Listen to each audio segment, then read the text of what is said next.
IndusInd bank personal loan salaried और self employed दोनों ही तरह के लोगों के लिए अवेलेबल होता है। ये लोन आपको यहाँ ऑनलाइन बहुत ही आसानी से मिल जाता है और अगर आप ऑफलाइन अप्लाई करते हैं तो भी आपको बहुत ही आसानी से मिल जाता है।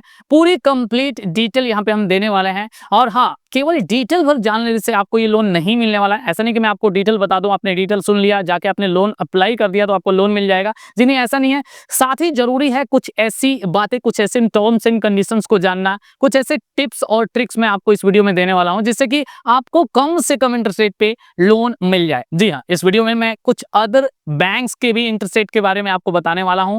हम कंपैरिजन करके देखेंगे कि कहां से किस तरीके से आपको बेस्ट वे में कम से कम इंटरेस्ट रेट पे और बहुत ही मिनिमल डॉक्यूमेंटेशन के साथ, कम से कम डॉक्यूमेंटेशन के साथ आपको लोन मिल जाए। क्योंकि कई तरह के कंडीशंस होते हैं, कोई गवर्नमेंट जॉब में है, कोई प्राइवेट जॉब में है, किसी का जॉब परमानेंट है, किसी का नहीं है। तो डिफरेंट लोगों की एलिजिबिलिटी क्राइटेरिया पे डिपेंड करता है कि उनको कहां से लोन मिलने वाला है, कितना लोन मिलने वाला है, कितने इंटरेस्ट रेट पे मिलने वाला है। एंड आई होप कि ये वीडियो देखने के बाद से आपकी जितनी भी क्वेरी हैं सारी की सारी क्लियर हो जाएंगी। तो अगर आपको ये वीडियो पसंद आता है तो प्लीज वीडियो को लाइक कर दें। चैनल को अगर अब तक सब्सक्राइब नहीं किया तो सब्सक्राइब भी जरूर कर दें। हम इसी तरीके की ढेर सारी वीडियोस आपके लिए लेके आते रहते हैं। अब देखिए, यहाँ इंडसइंड बैंक पर्सनल लोन दो तरीके से आपके पास अवेलेबल होता है। पहला आपका इंस्टेंटली आपको अवेलेबल हो जाता है। जी हाँ, इंस्टेंट पर्सनल लोन अगर आपको अप टू 5 लाख तक का चाहिए तो आपको यहाँ इंडसइंड बैंक का एक एप्लीकेशन है, चाहे तो आप इसकी वेबसाइट से भी डायरेक्टली अप्लाई करके ये लोन ले सकते हैं। ये लोन आपको केवल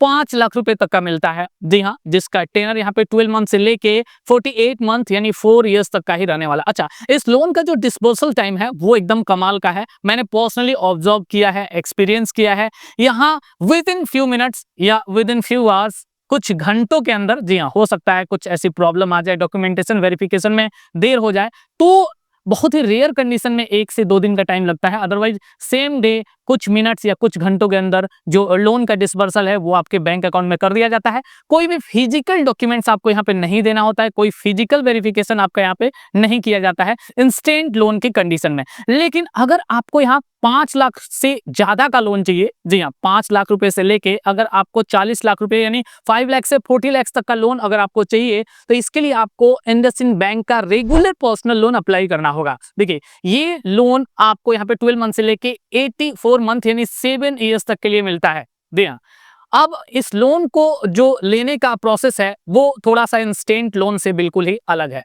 रेगुलर पर्सनल लोन लेने के लिए चूंकि लोन का अमाउंट ज्यादा होता है तो इसलिए जो इसका डॉक्यूमेंटेशन प्रोसेस है वो भी लेंदी तो नहीं बोलेंगे, लेकिन यहाँ आपको अपना इनकम प्रूफ और साथ ही साथ अगर आप बिजनेस कर रहे हैं तो बिजनेस का प्रूफ भी देना पड़ता है। आपका जो भी प्लेस है, जॉब प्लेस है या बिजनेस प्लेस है, उसका फिजिकल वेरिफिकेशन यहाँ बैंक के द्वारा किया जाता है।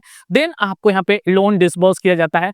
ये लोन डिसबर्स होने में आपका 2 से 4 डेज या कुछ कंडीशन में, रेयर कंडीशन में आपका 1 वीक तक का टाइम लग सकता है। अब चलिए हम बात करते हैं कि आखिर इसका इंटरेस्ट रेट क्या रहने वाला है और आपको किस तरीके से कम इंटरेस्ट रेट पे लोन मिलने वाला है। कुछ अदर बैंक्स के इंटरेस्ट रेट क्या जनरली रहने वाले हैं। अब देखिए, यहाँ इसका जो इंटरेस्ट रेट है इंडसइंड बैंक पर्सनल लोन का वो 10.49% से स्टार्ट हो जाता है और 22% तक जाता है।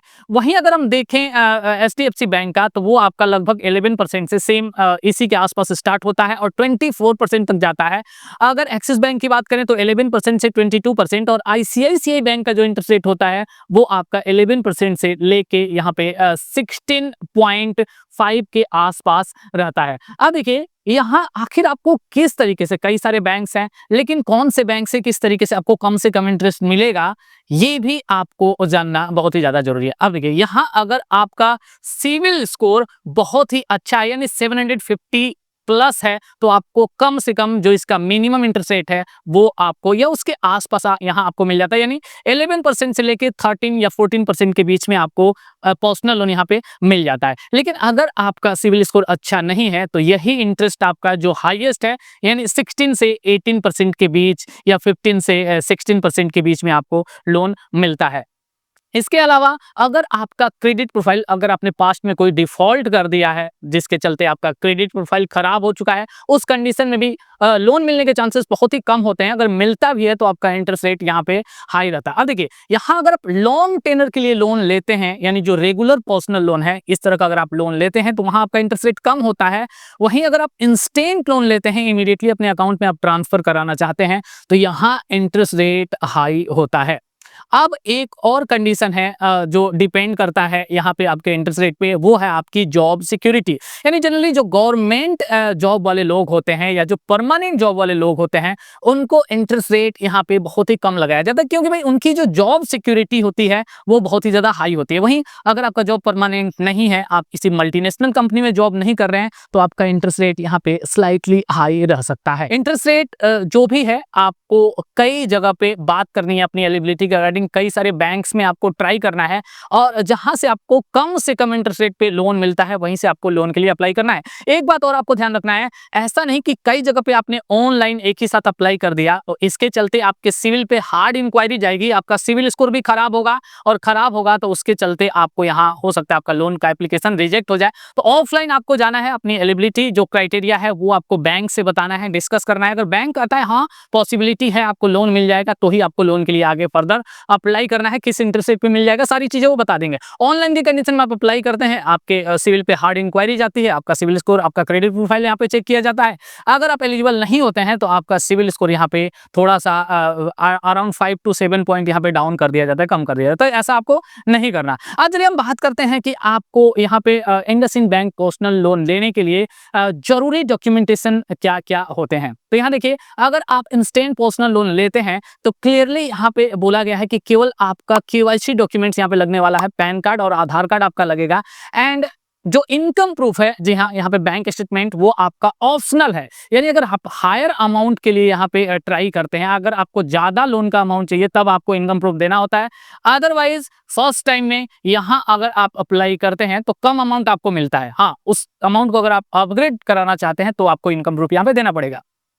वहीं देखिए, अगर हम बात करें रेगुलर जो पर्सनल लोन है, इसका जो ज्यादा अमाउंट के लिए, ज्यादा टेनर के लिए होता है, तो यहाँ आपको अपने केवाईसी डॉक्यूमेंट्स के साथ साथ अपना इनकम प्रूफ भी देना पड़ेगा, यानी सैलरी स्लिप, और अगर आप बिजनेस कर रहे हैं तो अपने बिजनेस का प्रूफ भी देना पड़ता है। आपके बिजनेस, जॉब या प्रोफेशन से रिलेटेड कई तरह के डॉक्यूमेंट्स हो सकते हैं, जो भी बैंक डिमांड करता है वो आपको देना पड़ेगा।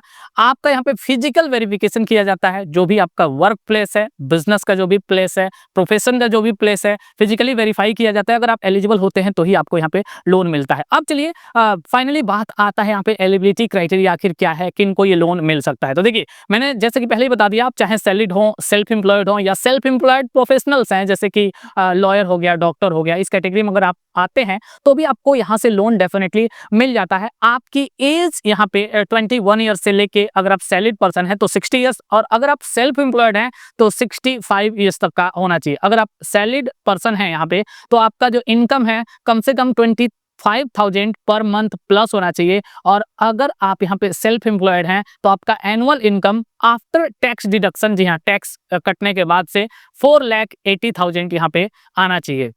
अब देखिए, सैलरीड पर्सन के कंडीशन में यहाँ आप जिस भी जगह पे जॉब कर रहे हैं, कम से कम वो जॉब करने का आपके पास 2 साल का एक्सपीरियंस होना चाहिए, और पिछले 1 साल से कम उस जॉब पे आप स्टेबल हैं, उस कंपनी में स्टेबल है। ऐसा नहीं कि आपने अभी अभी कोई कंपनी नहीं ज्वाइन की है, 6 मंथ आपको हुआ है, आप लोन के लिए अप्लाई करते हैं तो आपका लोन यहाँ पे रिजेक्ट हो जाता है, आपको लोन नहीं मिलता है। तो आपको ध्यान रखना है, कम से कम 1 साल का वहाँ पे आप स्टेबल होना चाहिए, 1 साल तक, एंड 2 साल का आपके पास एक्सपीरियंस होना चाहिए। साथ ही साथ अगर आप बिजनेस कर रहे हैं तो आपका बिजनेस कम से कम लास्ट 5 ईयर्स से वहां पे बना हुआ हो। अगर IndusInd bank personal loan apply करने की बात करें तो यहाँ ऑनलाइन आप अप्लाई कर सकते हैं, इसके वेबसाइट पे जाके, या इसका एप्लीकेशन डाउनलोड करके कर सकते हैं। लेकिन मैं आपको एक सजेशन दूंगा, अगर आप यहाँ पे ऑनलाइन अप्लाई करते हैं तो आपका जो इंटरेस्ट रेट है वो स्लाइटली हाई रहता है। ऑफलाइन के कंडीशन में आप इंटरेस्ट रेट में बार्गेनिंग भी कर सकते हैं। जी हाँ, आप बैंक को बोल सकते हैं अपने क्रेडिट प्रोफाइल के बेसिस पे बैंक 0.5% या 1%, तो डेफिनेटली यहाँ पे इंटरेस्ट रेट आपका कम कर देता है। लेकिन ऑनलाइन के कंडीशन में जो इंटरेस्ट रेट आपका वहां पे सिस्टम ने बता दिया, सेम वही आपको आगे देना पड़ेगा। तो आई होप कि ये पूरी की पूरी डिटेल आपको पसंद आई होगी। अगर आपको इस रिलेटेड कोई भी क्वेरी है, कोई भी क्वेश्चन है, तो आप नीचे कमेंट कीजिए, मैं डेफिनेटली यहाँ पे उसका आंसर देने की 100% कोशिश करूंगा। जल्दी मिलेंगे एक और नए वीडियो के साथ, तब तक के लिए bye bye and take care.